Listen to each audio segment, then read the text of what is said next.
Programme मलाते Hazra देखने वालों की खिदमत में मोहब्बत भरा सलाम। नाज़रीन, ये मौलाना साहब इनकी बात सुने पहले जी। और इस बात पर जो लिबरल चीखने लगे, चिल्लाने लगे कि हाय वो पता नहीं क्या हो गया है, हमारी बाजी के साथ इस तरह कर दिया, ये इतना बड़ा मसला नहीं था, ये हो गया है, वो हो गया है। ये कैसे इतना मसला नहीं था कि इन अक्ल के अंधों को इतनी समझ नहीं आई कि लफ्ज हलवा जो लिखा हुआ है, ये लफ्ज हलवा हा लाम वो हे, ये हुरूफ तहज्जी नहीं है। और हुरूफ तहज्जी हजरत हूद अलैहिस्सलाम का कुरान है। हर मोमिन मुसलमान पर फर्ज है कि इनका ताजीम और इनका अदब करना। इसने कपड़ों के ऊपर लिखवाया हुआ था और नीचे जनाब अली बैठी, वो भी सुरीन के नीचे हुरूफ। अगर खड़ी है, चल फिर रही है, जिस गंदे जनाब अली जिससे गई है, और जो कपड़ा धोया जाएगा उसका पानी जो गंदी नालियों में जाएगा, ये जनाब अली बेदबी नहीं है हुरूफ तहज्जी की? क्या जिस पैगंबर के ऊपर यह कलाम नाजिल किया गया उस पैगंबर के कलाम की बेदबी नहीं है? यह कलाम मुल्ला है, क्या रब के कलाम की बेदबी नहीं है? उन अक्ल के अंधों को इतनी बात समझ नहीं आ रही जो चीखो चिल्ला कर जनाब अली ये बातें कर रहे हैं। तो लोग हंसई करेंगे, ये करेंगे, वो करेंगे। लोग हंसई की तरफ किसकी तरफ इशारा है? सिर्फ मामे अंग्रेज की तरफ इशारा है। अखबार के जरिए यही हुरूफ है। अच्छा, ये मैं बता देता हूँ कि अकल का सबसे बड़ा आंधा तो ये है, क्योंकि अंदाज़ा लगाएं कि जिस बंदे ने, मैं थोड़ा सा बता देता हूँ कि जिस बंदे ने जनाब उस ये लड़की की बात कर रहा था, वो जो हलवा लिखा हुआ था लिबास में, जिस बंदे ने वो पूरा ड्रामा शुरू किया, उसका बयान मैंने कल पढ़ा। वो कहता है कि मैंने जब ये अरबी के अल्फाज लिखे देखे तो ये दोनों बड़े खुशी खुशी जा रहे थे, मियाँ बीवी। तो मैंने इनका पीछा किया और फिर मैंने इनको रोक कर कहा कि आप ये लिबास उतार दें, आपको मैं एक बुर्का ले देता हूँ, आप बुर्का पहन लें। मियाँ बीवी ने कहा जनाब ये आपका मसला नहीं है। और फिर वो बंदा कहने लगा कि मैंने शोर डाल डूल के एक दुकान में गए, वहाँ पे फिर वो जो अगली फिल्म सबने देखी, मैं आपको बोर नहीं करूँगा। जब उससे सवाल किया गया कि आपने पढ़ा नहीं, कहता मुझे पढ़ना नहीं आता। वो कहता मुझे पढ़ना ही नहीं आता, बिल्कुल मैं अनपढ़ हूँ। जब उस जाहल को भी जब पूछा गया तो उसने कहा जी जब हमारी कौम इतनी पढ़ी लिखी नहीं है तो इस तरह के लिबास क्यों पहनती है लोग। वैसे सवाल तो उसका भी फेंकने वाला नहीं है कि जब आपने जाहलों में रहना है तो आपको जाहल बन के ही रहना पड़ेगा।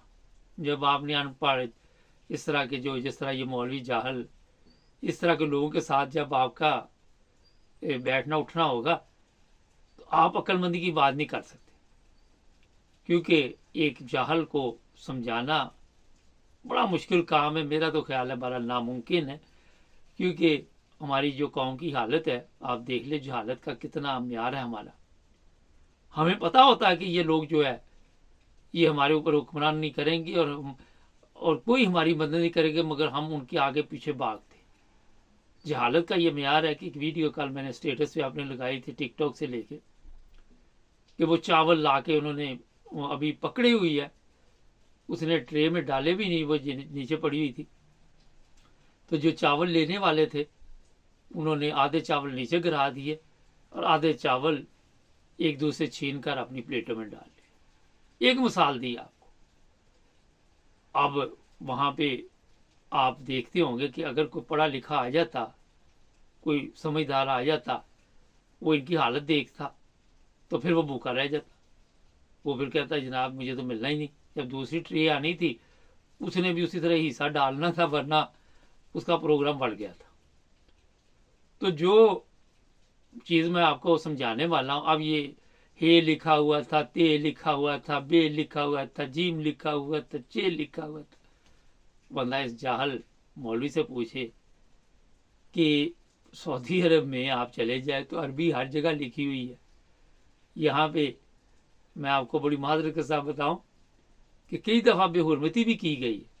उस वक्त ये मौलवी नहीं बोले क्योंकि वो सऊदी अरब में हुई। अभी ये सऊदी अरब का वीज़ा ख़त्म कर दिया है उन्होंने, या कर देंगे, 1-2 दिन में आ रहा है कि आज आ गया कल। यूरोपियन को उन्होंने बगैर वीज़े के कहा कि आ जाओ, अमेरिकन को कह दिया बगैर वीज़े को आ जाओ, आपको वीज़े की ज़रूरत नहीं, एंट्री ठा जैसे दुबई जाते। अब वहाँ पे पूरी दुनिया से लोग जाएंगे।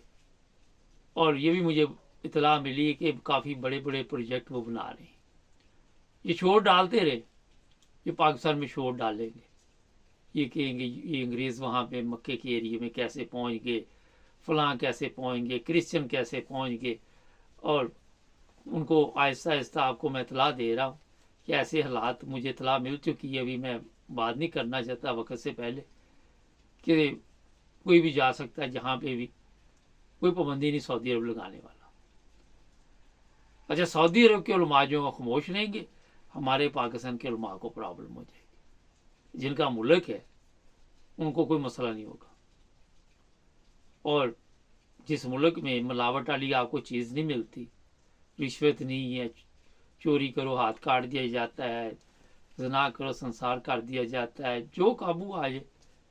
और हमारे मुल्क में ये चीज़ें नहीं है, मगर हम उनको कहते हैं कि हम आपसे बेहतर ये इस्लाम को समझते हैं, दीन को समझते हैं। अब ये मौलवी को आप पूरा जितने मर्जी दुनिया के मौलवी ले आए, इसको समझाएं कि जनाब आप गलत बात कर रहे। अगर ये मान जाए तो जो मर्जी कहना, ये नहीं मानेगा, ये कहेगा मैं ठीक बात कर रहा हूँ। तो इस तरह के जाहल जो लोग हैं, इन्होंने पूरे सिस्टम को तबाह किया हुआ। आपको वहाँ से जहालत ख़त्म करने के लिए क्या करना होगा, बड़ी लंबी कहानी है। और जब मैं आपको वो किसी वक्त बताऊंगा तो आपको समझ आ जाएगी कि ये जहालत आप किस तरह ख़त्म कर सकते हैं। अभी थोड़ी देर पहले एक मैं वीडियो देख रहा था, कहता है ये 11वीं 12वीं 13वीं, ये उलमा की वीडियो हमारे पास मौजूद, ये जनाब जो है ये भी इस्लाम में इजाज़त नहीं है। एक दूसरा मौलवी था वो कह रहा था ये इस्लाम में जायज़ नहीं, एक तीसरा मौलवी था वो कह रहा था ये इस्लाम में जायज़ नहीं। अब अगर सऊदी अरब में आप चले जाए, ये चीज़ें वहाँ पे है ही नहीं, मेरा जहाँ तक ख्याल है कि मुझे नहीं लग रहा। तो जहाँ पे ये अच्छा, वो खुद ही कह रहा था कि ये सिस्टम बनाया हुआ कि उलमा का खाना शाना चलता रहे। देखा कोई कमज़ोर मौलवी मुझे दिखा दें सही, आपको नज़र ही नहीं आएगा सेहतमंद। उनको पता है खाइए उठाना तो लोगों ने ही है ना, मरने के बाद कौन सा मौलवियों ने उठाना, आम पब्लिक ने उठाना ना इनका बोझ। जिंदा का भी उठाया हुआ, मर गए फिर भी उठा लेगा, जितना मर्जी वजन बढ़ जाए क्या फ़र्क पड़ता है। ये जो दीन के ठेकेदार बनते हैं, इनकी हालत आपने अल्लाह पे अभी से सुन ली है। और ये दीन सिखाएंगे, ये पाकिस्तान की हालत ठीक करें, ये इस कौम की हालत ठीक करेंगे। क्या बात, ज़बरदस्त भी। और जब हो जाए हमें भी बताना कि आपकी हालत ठीक हो गई है। जब पता चल जाए आपको कि ये मुल्क ठीक जा रहा है, तो मेरा ख्याल है फिर पूरी दुनिया को पता चल जाएगा। हमारा काम है सिर्फ फितना और फसाद हर जगह पे। अगर पूरी दुनिया ने कह दिया कि ये औरत के साथ जुल्म हुआ है, एक फितना अंदर से उठेगा, वो अपना जो चलाने के लिए प्रोग्राम, वो कहेगा मेरा इस वक्त ये प्रोग्राम चलेगा, मैं उल्ट चलूँ। जिस तरह पूरी दुनिया की ट्रैफिक दूसरी तरफ चलती है, इंग्लैंड की दूसरी तरफ चलती है, इस तरह हमारे कोई ना कोई आएगा जो उल्ट प्रोग्राम चलाएगा अपनी शोहरत पाने के लिए। वरना ये ना बोलता तो मैंने भी इस प्रोग्राम में नहीं शामिल करना था, मगर मैंने इसलिए किया कि आपको इस तरह के जाहलों की शक्लें याद रहे। इस तरह के लोग जो फितना फसाद फैलाते हैं, उनकी शक्लें न भूलें। आज और भी प्रोग्राम साथ हैं, वो भी आप ज़रूर देखेंगे। इंग्लैंड में कुछ तब्दीली आ रही है, जुड़े रहे हमारे साथ, हमारे चैनल को भी सब्सक्राइब कर लें। अस्सलाम वालेकुम। प्रोग्राम आज पाकिस्तान के साथ इस वक्त टिकटॉक पे भी हमारी नशरियात आप देख रहे हैं और यूट्यूब पर 24 करोड़ अवाम, जी हाँ 24 करोड़ अवाम, और आपको ईमानदार आदमी ढूंढना मुश्किल हो गया। हमारे पास वही लोग हैं जो बार बार असम्बलियों में आते हैं, कभी उसका बेटा आ जाता है, कभी बहू आ जाती है, कभी बेटी आ जाती है। फैमिली बिजनेस बनाया हुआ हमने, कारोबार है हमारा। और आप जिन लोगों की गुलामी करते हैं वो इतने ताकतवर हैं कि जब आप उन्हीं के इदारे में भी चले जाते हैं तो फिर भी आप सांस नहीं ले सकते उनकी इजाज़त के बगैर। वरना कभी हमारा कोई हेलीकॉप्टर गिर जाता है, मौसम भी अच्छा आता है, धूप में गिर जाता है, और अगर आप आवाज़ उठाए कि जनाब ये कैसे गिरा है, तो आपके ऊपर केस हो जाता है, बजाय इसके कि कोई जवाब दे। और जब आपके पास किसी सवाल का जवाब नहीं होता, फिर FIR पर FIR दर्ज होती जनाब। और वहाँ पे आपने देखा पाकिस्तान में, अगर आपने सच बोल दिया, उसके बाद आपकी कमख्ती आ गई, आपकी शामत आ गई। आज मैं आपको बताऊंगा कि मोदी की एक वीडियो काफ़ी अरसे से चल रही है, और मोदी ने कहा कि मैंने पाकिस्तान को भीख मांगने पर मजबूर कर दिया। ये बात आज इसलिए मैंने की है कि मैं कल ही चेक कर रहा था, कोई 1 मिलियन से ज़्यादा लोगों ने ईमेल डाली है IMF को कि जनाब ये आप पैसे देते तो हैं, मगर ये पैसे जाते कहाँ पे? ये सवाल पाकिस्तानी पूछते हैं। और जैसे ही आपने ये सवाल पूछा, ताकतवर इदारों की तरफ से उन पर जनाब कहा गया कि ये पाकिस्तान के दुश्मन है। इमरान खान के मुतल्लिक ये कहा जा रहा है, जिसने खत लिखा उसने यही लिखा ना कि ये इंतखाबात ठीक नहीं हुए। पाकिस्तान के पूरे अवाम कह रहे हैं इंतखाबात ठीक नहीं हुए। MQM वाले खुद उनकी वीडियो लीक हो रही है, ऑडियो लीक हो रही है, वो कह रहे कि हम चोर रास्ते से आए। लेकिन आपने सवाल नहीं करना, आपके पास सवाल करने का हक नहीं है। आपने वोट डाल दिया, आपकी ड्यूटी पूरी होगी। मगर जिन लोगों ने ये गवर्नमेंट की इजाज़त देनी है, वो आप सबके इल्म में है। कल ख्वाजा आसफ की भी वीडियो चल रही थी कि जनाब ये ISI की तरफ से कवानीन बनते हैं। मैंने तो आपको पहले ही बता दिया था कि जिस तरह ये पार्लियामेंट में जाते हैं लोग, जो 18 महीने की गवर्नमेंट थी, वहां पे इनको पता ही नहीं होता कौन सा कानून पास करने के लिए आए। अब भी जो पार्लियामेंट बनेगी, ये बाहर निकले, इनसे पूछ लें कि आप किस मकसद के लिए है, किसी को पता नहीं होगा। क्योंकि ये तो पिकनिक के लिए आते हैं, ये तो अवाम के ऊपर जुल्म करने के लिए आते हैं, ये अवाम के ऊपर तशद्दुद करने के लिए आते हैं, अवाम को नंगा करने के लिए आते हैं। मगर अब ये खुद भी नंगे हो चुके हैं अवाम के सामने। नाज़रीन, मोदी के इस बयान के बाद कि 24 मैंने पाकिस्तान को भीख मांगने पर मजबूर कर दिया, किसी में शर्म नहीं आई। आपको याद होगा कि पाकिस्तान में कई ऐसे लोग होते थे, जब हम लोग रहते थे, अभी भी ऐसा ही होगा, कई रोजाना ही मांगने आ जाते थे। उनका काम ही ये होता था। फिर हम उनको भीख नहीं देते थे कि यार ये तो प्रोफेशनल है, इनका तो कारोबार बन चुका है, बिजनेस बन चुका है। यही पाकिस्तान की आज हालत बन चुकी है। पाकिस्तान के जो मीडिया है वो बड़ी बड़ी खबरें लगाएंगे, ओ मुबारक को हमें कर्जा मिल गया, कर्जा लेने पे मुबारकबाद दी जा रही है, भीख मिल जाए मुबारक हो। वाह जी वाह, कैसा जबरदस्त निज़ाम है, कितने हम खुददार हैं, कितने इज्जतदार हैं कि मुबारकें पेश करते हैं। असल में वो मुबारकबाद होती है ये चोर हरामखोरों के लिए कि जनाब आ रहा है माल, अपने अकाउंट भरो। ना किसी को अवाम से दिलचस्पी, ना अवाम को कभी इन्होंने अहमियत दी।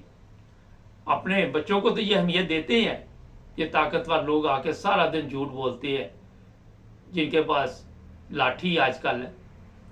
मगर काश उन्होंने अवाम को अपने बच्चे समझा था, अवाम की बेटियों को अपनी बेटियां समझा था, अवाम के जो बुजुर्ग हैं उनको अपने बुजुर्ग समझा था। मगर आपको इस तरह के लोग वहां पे नहीं मिलेंगे। अपने बच्चों के इनके अगर पूछा जाए कि जनाब आपकी इनकम इतनी है और आपके बच्चे अमेरिका में पढ़ रहे हैं, तो आपके ऊपर FIR दर्ज हो जाएगी। आपने पूछा क्यों? ये आपके पास ये ताकत ही नहीं कि आप सवाल कर सकें। अभी आपने देखा इमरान रियाज जेल में है, तो वो सहाफी भी मैदान में आए हुए हैं, अहमद मीर जैसे भी आए, उन्होंने कहा जनाब सबको पकड़ ले।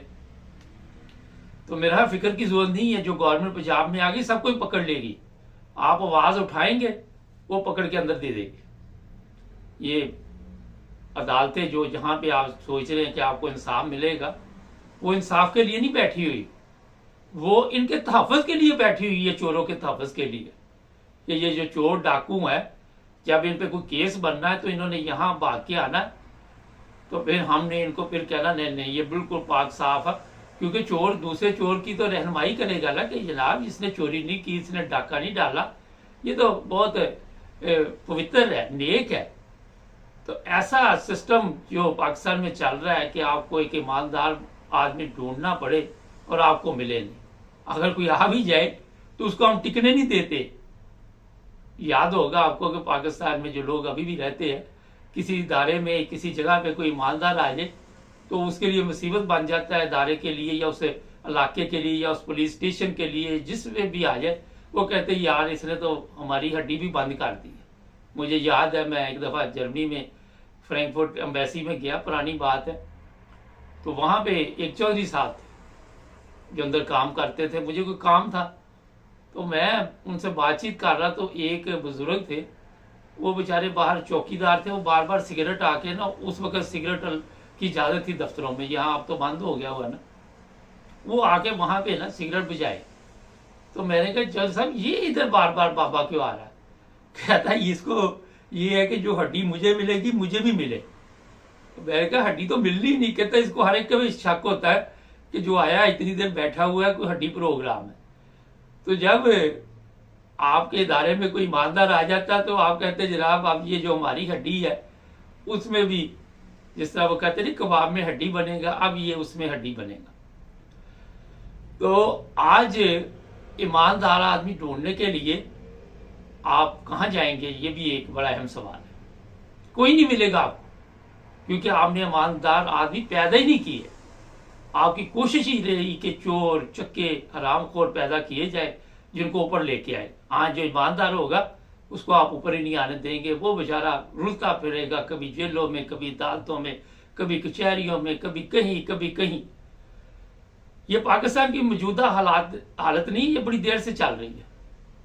आप बेशुमार लोग कहते हैं ये पंजाब में गवर्नमेंट, और भाई वो इतनी देर पाकिस्तान में रहे हैं, पंजाब में उन्होंने गवर्नमेंट की है, पुलिस उनकी, नैब उनकी, हर चीज़ तो उनकी है, हर बंदा तो उन्होंने खरीदा हुआ है किसी ना किसी रंग में।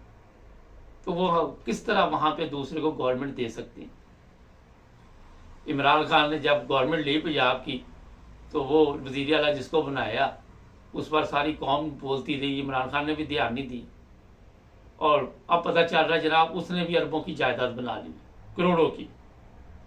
इमरान खान कहता था जी इसके घर में बिजली नहीं है, अब मेरा ख्याल है बिजली के साथ साथ कई कुछ उसके घर में आ गए। तो आज हमारे अंदर, ये मैं इसलिए बात बताई कि इमरान खान तो ईमानदार आदमी है, उसकी नजर में था कि ये एक ईमानदार आदमी है और गरीब है, ये अवाम का ख्याल रखेगा। उसने अवाम का जो रखा, अपने घर का भला उसने ख्याल रखा। नाज़रीन, जब जो कौम जब तक अपनी हालत नहीं बदलती, कोई दूसरा मुल्क का उसकी हालत नहीं बदल सकता। सारी जिंदगी आप कर्जा लेते रहे। ये मांगने वाले आपने देखा, उनके पास दौलत भी होती, सब कुछ होता, मगर वो मांगते रहते। पिछले दिनों एक लड़की सोशल मीडिया पे आई थी, कहती मैंने मांग के पता नहीं कितने करोड़ की कोठी बना ली है, मेरे पास इतनी गाड़ियां हैं, मेरे पास ये है, मेरे पास वो है।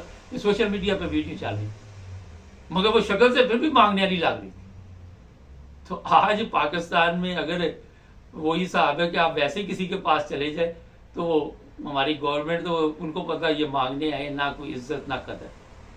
तो जो मोदी का ये बयान था ये कोई गलत नहीं है। देखिए मोदी को क्या जरूरत है हमारे साथ जंग करने की? हमारे जो घर के हालात है वो ही नहीं ठीक। आज कौमी असम्बली का इजलास था, वहां पे एक दूसरे के खिलाफ नारे लग रहे। फिर पंजाब असम्बली का है, वहां पे नारे लग रहे हैं। ये खैबर पख्तूनख्वा का है, नारे लग रहे हैं। और हम लोग समझते हैं कि ये हमारे मामला ठीक करने के लिए आ रहे हैं। कोई गड़ी लेके घूम रहा है, कोई कुछ लेके घूम रहा है।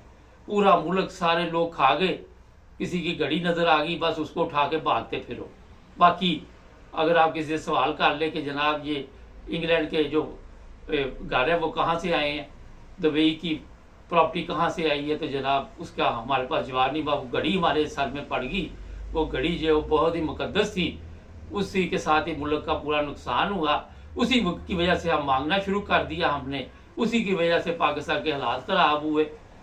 तो जनाब ये कौम, क्योंकि पाकिस्तानी जो है ये गुलाम कौम है और इसको रगड़ा अच्छी तरह दियो, क्योंकि इसका भी कसूर है अवाम का। इन्होंने भी कभी नहीं अपने बच्चों की तरफ तवज्जो दी कि इनको किसी तरह पढ़ा लिखा ले, तलीम हासिल कराए। कोई इस तरह के हालात खुद भी इन्होंने पैदा नहीं किए। और जब बेईमानों का टोला मुल्क पे काबज हो चुका है तो अवाम की वक्ती आ रही। ईमेलें लिख रहे हैं ना कि IMF को जनाब कि इनको कर्जा ना दो, ये ना दो, तो अवाम के ऊपर टैक्स डाले जाएंगे और अवाम के पेट से पैसे निकाले जाएंगे। अभी मुझे कल ही पता चला जो पैसा गैर मुल्कियों का और पाकिस्तानियों का बैंकों में पड़ा हुआ है, पता नहीं कितने अरब था, मुझे याद नहीं, उस पैसे से गवर्नमेंट ने कर्जा पकड़ लिया, उस पैसे को अपने कंट्रोल में कर लिया। और हो सकता है कल को जब कोई पैसे ना दे दूसरा मुल्क तो अवाम की चीजें बेचनी शुरू कर दे। पहले प्रॉपर्टी बेच ली, फिर वो आपने देखा ना घर में चरसी फीमी होते हैं नशई, वो पहले एक बर्तन लेके जाता है, फिर दूसरा लेके जाता है, फिर तीसरा लेके जाता है। जब अपने घर के खत्म हो जाते हैं वो हमसायों के लेके जाने शुरू कर देता है, चोरी शुरू कर देता है, फिर डाकू बन जाता है अपने नशे के लिए। आपको पाकिस्तान में इस तरह के आम केस मिलते हैं। पाकिस्तान में नहीं, हर जगह पे कोई गलत हरकत शुरू कर दे तो किसी भी गलत काम में लग जाए तो उसको आदत पड़ जाए तो वो दूसरी चीज की अहमियत नहीं समझता। तो पहले इन्होंने PIA बेची, स्टील बेची, ये बेची, वो बेची, एयरपोर्ट, मोटरवे सब बेचे, फिर अब आपके पैसों पे कब्जा करेंगे, फिर आपकी चीजें बेचनी शुरू कर देंगे और ये आखिरी हद तक जाएंगे। आखिरी हद तक ये पाकिस्तान को नुकसान पहुंचाने वाला टोला है, क्योंकि इनके जो पेट है वो दोजख है, वो नहीं भर सकते, वो भर ही नहीं सकते, आप जो मर्जी कर ना। तो यूट्यूब से अभी ये प्रोग्राम खत्म हो रहा है, टिकटॉक पे इस वक्त मैं मौजूद हूँ, मगर थोड़ी देर बाद एक और प्रोग्राम हमारा, हमारे साथ जुड़े रहे, हमें फॉलो कीजिए, सब्सक्राइब कीजिए, अपना ख्याल रखें। अल्लाह हाफिज़। अस्सलाम वालेकुम नाज़रीन, प्रोग्राम है आपकी आवाज़। इंग्लैंड में जो लोग रहते हैं उनके लिए हमारे पास दो बड़ी खबरें हैं। जी हाँ, पहले ये होता था कि आप अगर यूनिवर्सल क्रेडिट ले रहे हैं तो कहीं पे हॉलीडे पे जा रहे, छुट्टियां गुजारने के लिए, तो आपको इजाज़त थी, कुछ दिन के लिए आप जा सकते थे और कोई आपको पूछता नहीं था। अब हुआ ये है, दो तीन जो चीज़ें तब्दीली आ रही है कि जो लोग यूनिवर्सल क्रेडिट ले रहे हैं वो इंग्लैंड से जब बाहर जाएंगे जा सकते हैं, पाबंदी कोई नहीं आपको, मगर वो पैसे उतने अरसे के आपको नहीं मिलेंगे। और ये मैं बता देता आपको कि जो लोग तो काम कर रहे हैं तकरीबन 1000 पाउंड तक का, वो हाजिरी नहीं लगाने जाते तो कोई बात नहीं, लेकिन जो 650-16 घंटे का काम कर रहे हैं उनको हफ्ते में 3 दफ़ा भी वो बुला सकते हैं, वो जब चाहे बुला सकते हैं, सख्ती कर दी गई है। तो जब भी कोई प्रोग्राम बनाए तो जेहन में रखें कि आपको वो पैसे नहीं मिलेंगे। अब इसमें आपके सवालात भी होंगे। एक सवाल आपके जेहन में इस वक्त ये आ रहा होगा कि फिर घर का किराया कौन देगा, वो आप नहीं देना है, वो आपकी प्रॉब्लम है, जो घर का किराया देना है वो उन्होंने नहीं देना। तो इसलिए एक तो ये तब्दीली आ रही है यहाँ पे। तो दूसरा ये है कि पैसे बढ़ा दिए गए हैं, जो लोग यूनिवर्सल क्रेडिट ले रहे हैं, क्योंकि महंगाई बहुत ज़्यादा हो गई है और उसी वजह से गवर्नमेंट ने मुख्तलिफ इसमें तरीके के साथ जो 25 साल से छोटी उम्र के हैं उनके एक हिसाब के साथ बढ़ा दिए हैं, जो 25 साल से ऊपर के हैं, जो 25 साल से छोटे मियाँ बीवी हैं, सिंगल हैं, उनके लिए अलहदा कानून है, जो बड़े हैं उनके लिए अलहदा कानून है। तो जनाब ये दो चीज़ें जो तब्दील हो रही, ये मैंने आपको बताई है। तीसरी ये है जो सबसे ही ख़तरनाक है, वो ये है कि जो लोग काम करते हैं और फिर उन्होंने बताया नहीं HMRC को या कोई बताना नहीं चाहते, तो आपके जो बैंक अकाउंट हैं वो अब HMRC जो है वो चेक करेगा। उन्होंने अपने सिस्टम में ये सारा कुछ लेने के लिए तैयारी की हुई और ले चुके हैं। और फिर कई लोग होते हैं कि ईबे में कुछ चीज़ बेच दी, किसी ने कहीं पे बेच दी, वो पैसे आपके अकाउंट में आए हैं, तो वो फिर पूछ सकते हैं जनाब ये पैसे किधर से आए हैं। या आप वहाँ से कोई टिकट बुक कर रहे हैं जहाज़ की और लोग समझते हैं कि इनको पता नहीं, एयरपोर्ट से जब आप जाएंगे तो वहाँ बाकायदा तौर पर आपको पता है कि आप निकलते हैं तो सारी रिकॉर्डिंग आ जाती है। इसी तरह ये पूरा सिस्टम जो एक करना चाहते हैं, और वहाँ से इनको पता चलेगा कि जनाब आप कितनी देर UK से बाहर रहे हैं और कब आप आए हैं, कब गए हैं। इस तरह जनाब सख्ती शुरू हो रही है। कहना ये है कि जो पैसे दिए जाते हैं खाने पीने के लिए, उससे पिकनिक नहीं बनाई जा सकती, क्योंकि ये पिकनिक के लिए नहीं होते। जिसने पिकनिक बनानी है वो काम करे, वो मेहनत करे, मेहनत करने के बाद वो हॉलीडे पे जाए, जहाँ मर्जी जाए, उस पर कोई पाबंदी नहीं है। तो जनाब ये मैं बता देता हूँ कि इंग्लैंड जब से यूरोपियन यूनियन से लहदा हुआ है, उस वक़्त के बाद से अब आहिस्ता आहिस्ता आहिस्ता यहाँ पे काफ़ी महंगाई तो हो रही है, लेकिन कवानीन में तब्दीली आ रही है, काफ़ी सख्ती आ रही है। और सवालात जो आपने देखे अखबारों में, मीडिया पे लोग जो उठाते हैं कि जनाब ये सख्ती क्यों आ रही है, ये मेरा ख्याल है किसी तरह मुल्क को बना देंगे जिस तरह नॉर्वे, स्वीडन, स्विट्ज़रलैंड वगैरह है। वो जो लोग नॉर्वे में रहते हैं, स्वीडन में रहते हैं, वे जब यहाँ यूके में आते हैं तो कहते हैं यार ये बड़ा सस्ता मुल्क है, हमारा नॉर्वे तो बड़ा महंगा है। या स्विट्ज़रलैंड से कोई आते हैं, या कोई आप लोग हॉलीडे पे जाते हैं, आपको पता चल जाता है कितना महंगा है। मेरे एक दोस्त है यहाँ पे, वैसे तो वो घूमते रहते हैं, मगर स्विट्ज़रलैंड को नहीं भूलते, कहते मैं जब जाता हूँ बड़ा वहाँ मेरा खर्चा मर्चा होता है। तो बात बताने का मकसद ये है कि ये यहाँ पे जनाब बाकायदा है कि जिसको पंजाबी में कहते हैं ना छाननी, वो लगाई गई है। और यहाँ पे काफ़ी चीज़ें जो है वो तब्दील होंगी, कवानीन तब्दील होंगे, सख्ती होगी, और फिर महंगाई भी होगी। और फिर ये भी मैं बता देता हूँ कि जो लोग काम नहीं करते, अब एक और बड़ा मसला बना हुआ है यहाँ पे। अगर आपके बच्चे बड़े हो गए, वो अपनी बेगम को लेकर निकल गए हैं, तो पीछे आप अगर रह गए हैं तो मकान का बड़ा प्रॉब्लम बना। और मैंने यहाँ पे देखा मैं अब क्या बताऊँ, मेरे ऑफिस के पास ऐसे ऐसे लोगों ने एक एक कमरे के वो स्टूडियो बना दिए कि सामने दुकान है, पीछे स्टूडियो बना के 800-700 उनसे खींच रहे। अंदर ही एक छोटा मोटा वॉशरूम ये वो बनो के तो खाना पूरी की हुई है। और लोग रहने पे मजबूर है, क्योंकि वो कहते जनाब अगर हम दूसरा घर लेंगे फिर वो हमारे लिए बड़ा होगा, फिर वो बेनिफिट जो है वो कम मिलता है, अखराजात पूरे नहीं होते। मेरे साथ कल ही एक दोस्त आए हुए थे जर्मनी से, पहले जर्मनी रहते थे, तो मशवरा कर रहे थे यार मैं क्या करूं, मेरा यहाँ पे सिस्टम नहीं चल रहा। तो मैं उनको यही कह रहा था कि जर्मनी काफ़ी बेहतर है, अगर आप वहाँ पे वापस चले जाएं तो मेरा यहाँ बेहतर ज़िंदगी होगी। आप नहीं, जो लोग जर्मनी में रहते हैं वहाँ उनको पता ही है क्या हालात है। मगर इंग्लैंड में बहरहाल अब काफ़ी महंगाई है, और बेशुमार दुनिया फ़ोन करके पूछती भी है, और जो कहते हैं जी बड़ी जल्दी यहाँ पे काम मिल जाता है। मैं यहाँ बेशुमार लोगों को जानता हूँ, तालीम याफ्ता भी है, और उनको काम नहीं मिलता, उनके लिए मसला बन जाता है, और वो फिर तरले लेते फिरते हैं कहीं ना कहीं। वो ऐसे मैं पिछले दिनों एक गोश्त की दुकान पे गया, तो वहाँ मैनेजर कहता है जनाब फलां कॉलेज में मुझे दाखिला मिल रहा है। तो मैं कहा आप यहाँ क्यों काम कर रहे हैं?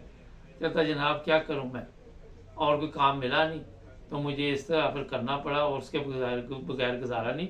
वो 2 लड़के थे, दोनों पढ़े लिखे थे। तो इंग्लैंड में भी इतनी आसान ज़िंदगी नहीं। मैं एक खतून को जानता हूँ, 2-3 घंटे का सफ़र करके काम पे जाती है, 2-3 घंटे का सफ़र करके वापस जाती है, और 4 घंटे काम। ये स्टूडेंट जो आए हुए हैं उनकी मैं बात कर रहा हूँ। तो जो आम पब्लिक है उसके लिए भी प्रॉब्लम है। अभी मैं कल मुझे एक लड़की यहाँ पे है, उसने काम का कहा था, मेरे एक दोस्त है वकील, उनसे कहा कि इसको काम दे दो क्योंकि उसका तल्लक भी वकालत से है। वो कह रहे कि इसको 20 घंटे की इजाज़त है, हमें तो फुल टाइम चाहिए। तो फुल टाइम हम इसे रख नहीं सकते क्योंकि ये तो गैर कानूनी है। तो कई चीज़ें हैं लोगों के लिए जो मसाइल पैदा कर रही हैं। बाला जी, अब ये आपने सोचना है कि आप टिकट लेके पाकिस्तान कब निकलते हैं, और यूनिवर्सल क्रेडिट आपका फिर, क्योंकि जो भी बंदा इंटरनेशनल फ्लाइट से सफ़र करेगा उसका रिकॉर्ड जो है वो ऑटोमेटिक ही HMRC के पास होगा कि ये बंदा यहाँ से गया है, और वो उतने दिन का आपको फिर खर्चा पानी बंद कर देंगे। और ये भी हो सकता है कि आपको इजाज़त लेके जाना पड़े, अगर ना जाए तो कोई जुर्माना भी शुरू कर दे आहिस्ता आहिस्ता, ताकि लोगों को ज़रा इस चीज़ की अहमियत का कोई कुछ ना कुछ हो कि हमारे जैसे इजाज़त लेके आप जाएं। देखिए फारग है तो घर में बच्चा भी बैठा हो तो माँ बाप भी कह देते हैं भाई काम करो, आप तो हमारे ऊपर बोझ हो, आप सबकी इल्म है। ये मुर्गी होती है ना, जो छोटे छोटे बच्चे होते हैं, तो उनको संभालती, बाद में चुंझे मारती है कि अब इधर उधर दाएं बाएं हो जाओ, अपना बंदोबस्त करो जो भी है ना। तो जनाब यहाँ पे तो फारग लोग अरसा दराज से बैठ कर पिकनिक मनाते हैं, तो उस बार इन्होंने थोड़ी सी ना सख्ती की है, मगर साथ पैसे भी बढ़ाए, साथ इन्होंने वो थोड़ा सा कुंडी प्रोग्राम भी किया है और सख्ती भी कर दी। ये पैसे आपसे ही पूरे करने इन्होंने जो बढ़ाए हैं ना, ये जैसे ही आप बाहर जाओ, यहाँ पे तो आप बैठ नहीं सकते, आदत पड़ी हुई है फिरने चलने की कि पैसे शैसे लगे हुए हैं, घूमते फिरते रहो। तो जनाब ये हर चीज़ आपको बता दी, हमारे साथ जुड़े रहे ताकि और भी प्रोग्राम देखते रहे, सब्सक्राइब कर लें। अल्लाह हाफ़िज़। अस्सलाम वालेकुम नाज़रीन, कुछ ऐसी वीडियो सोशल मीडिया पे मुझे देखने को मिली और मैं ये सोच रहा था कि आज पाकिस्तान में बड़े बड़े दावे करने वाले, कभी चीफ जस्टिस आके दावा करता है कि ये जो अहमदी हैं इनको यहाँ पे मज़हब की आज़ादी है, और कभी हमारे जो दूसरे सियासतदान हैं वो भी इस तरह के बयान देते रहते हैं। अब मसला जो है वो यही है, जो सबसे बड़ा प्रॉब्लम हुआ है कि आज ये सियासतदान ज़बानी कलामी जितने मर्जी बयान देते रहें, ये अदालतें ज़बानी आके आपको बयान दें कि जनाब यहाँ पे अक़लियत महफूज हैं। मेरे हिसाब से तो वैसे अक़लियत लफ्ज़ ही गलत है पाकिस्तान के लिए, मगर चलो अच्छा, यह हमारा चीफ जस्टिस आके इस तरह के फैसले करे, मगर उन फैसलों की कोई अहमियत क्यों नहीं? उन फैसलों की अहमियत इसलिए नहीं है कि आज कौम हमारी जिस जगह पे पहुंच चुकी है वहाँ पे उनको समझाना बड़ा मुश्किल है। जिस तरह आज सियासतदानों को समझाना बड़ा मुश्किल है कि आप इस मुल्क के लिए आए हैं और इस मुल्क के लिए सियासत करें, आपका कोई सियासतदान नहीं समझता। आपके वो ताकतवर लोग जिनके हाथ में छड़ी होती है, उनको कोई कि आप गलत जा रहे हैं, वो कहते नहीं हम ठीक जा रहे, हम तो आपके लिए बड़े अच्छे फैसले कर रहे हैं। पूरी दुनिया कह रही है कि ये दखल अंदाजी कर रहे हैं सियासत में, मगर वो कहते नहीं जनाब ऐसी कोई बात नहीं। ये इसलिए मैंने आपको बताया। इसी तरह अवाम जो है वो भी यही सोच रखती है कि जब वो किसी अहमदी या मस्जिद को नुकसान पहुंचाती है या किसी कब्रिस्तान को, तो वहाँ पे फिर जब उनको पुलिस आके कहती है कि ये ठीक नहीं है, अब वो तो पुलिस कहती नहीं है, मैं यहाँ पे आपको ये भी बता देता हूँ, पुलिस उधर शामिल होती है और वो भी बढ़ चढ़ के हिस्सा लेती है। अगर फर्ज करे को पुलिस वाला कह भी दे तो वो लोग ये बात नहीं मानते, वो कहते नहीं जी आपको नहीं पता। ये हालात ऐसे बने हुए हैं कि हर चीज़ जो है वो सिस्टम से बाहर जा रही है, क्योंकि जब एक बुनियाद पाकिस्तान की रखी गई कि यहाँ पे तमाम शहरी जो है उनके बराबर के हकूक़ है, तो उसके बाद किसी ने अमल ही नहीं किया और जिसका जो दिल चाहा उसने वो काम कर दिया। जिसका दिल चाहा कवानीन बनाने का उसने कवानीन बना दिए। ज़ियाउल हक जो खुद एक डाकू था, जिसने इक़्तिदार पर डाका डाला था, भुट्टो को फांसी दे के, फांसी देने से पहले इक़्तिदार पर तो डाका डाल लिया था, वो भी ये बता रहा था कि मैं इस्लाम का ठेकेदार हूँ। और जो एक गैर कानूनी तौर पर मुल्क पे हुक्मरानी कर रहा था वो ऑर्डिनेंस पास कर रहा है, वो ऑर्डिनेंस पास कर रहा है ये जो अहमदी है इनके बारे में। ये बड़ा एक सोचने वाला सवाल है। ऐसे लोग इस्लाम के ठेकेदार बने हुए जिनका दीन के साथ, इस्लाम के साथ दूर दूर तक तल्लक नहीं, ना उनको दीन का पता। अच्छा मज़े की बात है कि दुनिया का भी पता नहीं उनको कि दुनिया कहाँ पहुँच गई, और हम वहीं के वहीं आज भी अपने झूठ का दफा कर रहे हैं। ज़्यादा देर आप झूठ का दफा नहीं कर सकते। मैं गौर कर रहा था, कुछ मज़ामीन भी मेरे नज़र से गुजरे और मैं देख रहा था कि पाकिस्तान में अहमदियों के लिए ज़मीन आहिस्ता आहिस्ता तंग कर दी जा रही है। वहाँ पे ज़ाहिर है पाकिस्तान में अहमदी रहते हैं, वो अपने हक के लिए आवाज़ उठाते हैं। सोशल मीडिया पे जब इस तरह की खबरें गुजरती है, कई मुझे लिखते हैं यहाँ पे कॉमेंट्स में कि आप अहमदियों की बड़ी साइड लेते हैं। मैंने उनको कहा कि मैं आपकी भी साइड लेता हूँ। जब इमरान खान के साथ ज़्यादती हो रही अभी भी, तो सबसे ज़्यादा प्रोग्राम मेरे, आप जाके देख लें। इमरान खान के हक में कि इसके साथ ज़्यादती हो रही, इसके बंदों के साथ ज़्यादती हो रही, क्योंकि ये हमारा जो चैनल है ये सच और हक की आवाज़ उठाता है। और मैं इस नज़र से सबको देखता हूँ कि तमाम जितने लोग पाकिस्तान में रहते हैं वो पाकिस्तानी शहरी है, और उनके हकूक़ भी पाकिस्तानी जो शहरियों के हैं वो सब के बराबर होने चाहिए। क्योंकि हमारी एक उम्र का हिस्सा यूरोप में गुजरा है, हमें पता है कि यहाँ पे ये चीज़ें नहीं होती, ये सिर्फ हमारे मुल्क में होती है। और ज़मीन जो तंग की जा रही है पाकिस्तान में, वो बड़ी अफसोसनाक है। मैंने इस पर फिर थोड़ा बहुत पता किया, रिसर्च की, तो पता चला कि कोई इजलास जलसा छोटा मोटा भी करना हो इन्होंने, तो जनाब वहाँ पे हालात ऐसे पैदा कर दिए जाते हैं कि या तो कोई केस इन पे डाल दिया जाता है 295 298 सी वगैरह डाल डूल के 2-4 गिरफ्तारियाँ की जाती है, फिर वहाँ पे कोई ना कोई नुकसान पहुँचाया जाता है।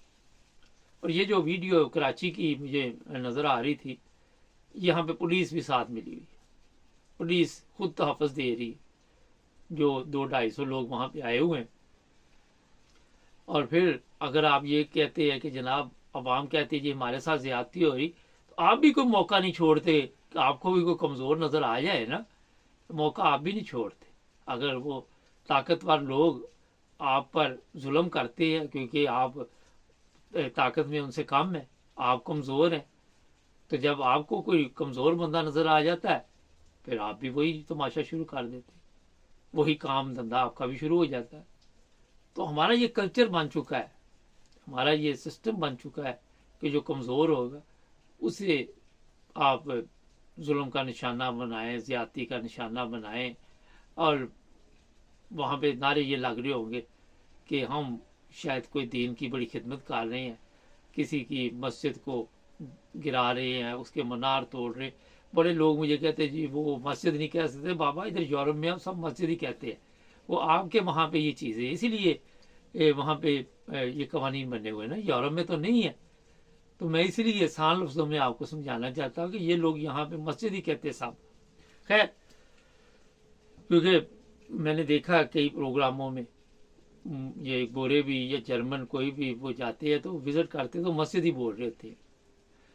तो जनाब ये जो पाकिस्तान में इस वक्त हालात बना दिए गए, इससे बाहर हम निकल नहीं पाएंगे, हमारे लिए मुश्किल हो जाएगा, हमारे लिए इतना बड़ा ये प्रॉब्लम हो जाएगा कि वहाँ पे कोई आज़ादी के साथ ज़िंदगी नहीं गुजार सकेगा। आप ज़बानी रोज़ाना आके बयान देते हैं जनाब फ़लाँ को कोई प्रॉब्लम नहीं, अहमदियों को कोई प्रॉब्लम नहीं, फ़लाँ को कोई प्रॉब्लम नहीं, मगर ज़बानी तो फिर सियासतदान भी ये कह रहे हैं कि पाकिस्तान के लिए हम बड़े बेहतर काम कर रहे हैं। फिर तो हमारे जर्नैल भी कह रहे हैं कि हम पाकिस्तान के लिए रात दिन लगे हुए हैं। सब ज़बानी कर रहे हैं ना, कोई प्रैक्टिकल तो आपको कोई चीज़ नज़र आ नहीं रही, या तो आ रही तो मुझे बताइए, या तो मजहबी तौर पे आपको नज़र आ रही, या वैसे ही कोई आपने कोई प्रैक्टिकल तौर पे दीन के ऐसे हालात बनाए हुए हैं कि वहाँ पे लोग आसानी के साथ अपनी ज़िंदगी गुजार सकें, नहीं गुजार सकते। वजह यही है कि सब खाली पुलाव पकाते हैं और समझते हैं कि हमारे बयानात से लोग मुतमिन हो जाते हैं, मगर जब लोग आपकी हरकतें देखते हैं, जब आपकी ये जो काम आपके देखते हैं कि जिस तरह आप मनारों पे चढ़े हुए हैं, गिरा रहे हैं, पकड़ा हुआ है, किसी ने थोड़ा, किसी ने कुछ, और वहाँ पे कलमा तैयबा लिखा हुआ है सामने, आपको ये भी समझ नहीं आ रही कि कलमा तैयबा की बेहुरमती हो रही। और मैंने ये कई प्रोग्रामों में कहा जहाँ पर अल्लाह ताला के नाम की आप इज्जत नहीं रखते तो वहाँ पे उस कौम की क्या इज्जत है। देख लें आज मुल्क पूरे की इज्जत कोई नहीं, पूरा मुल्क जिस तरह जिस अजाब से गुजर रहा है, चाहे पाकिस्तानी बाहर बैठे या वहाँ पे बैठे मुसीबत में पड़े हो, कहीं पे भी बैठे हो। तो जनाब अपनी जो सोच है जब तक आप उसको तब्दील नहीं करेंगे, जब तक आप अपनी सोच के मुताबिक चलते रहेंगे तो यही कुछ होगा। दुनिया को जब आप देखते हैं कि तरक्की याफ्ता मालिक है इतने आगे निकल गए, उन्होंने अपनी सोच को तब्दील किया, उन्होंने सोच को तब्दील करने के साथ साथ प्रैक्टिकल तौर पे आपको दिखाया कि हमारे मुल्क का निज़ाम कैसे चलता है, हमारे मुल्क का सिस्टम कैसे चलता है। यहाँ पे तमाम शहरी जो रहते हैं उनके हकूक बराबर है। एक पाकिस्तान वाहिद मुल्क है दुनिया में जिसमें ये बताया जाता है ये फलां ये फलां ये फलां, पूरे मुल्क का बेड़ा गर्क कर दिया इसी चक्कर। सियासतदानों ने भी मजहबी लोगों को खरीदा बेचा, मजहबी लोगों ने सियासतदानों को खरीदो फरोख्त की मंडी है ना, मजहब भी बिक रहा है, सियासत भी बिक रही है। शाम को इसी भी एक प्रोग्राम में आपको दिखाऊंगे मौलवी साहब उनको समझाना कितना मुश्किल है। जुड़े रहे मेरे साथ।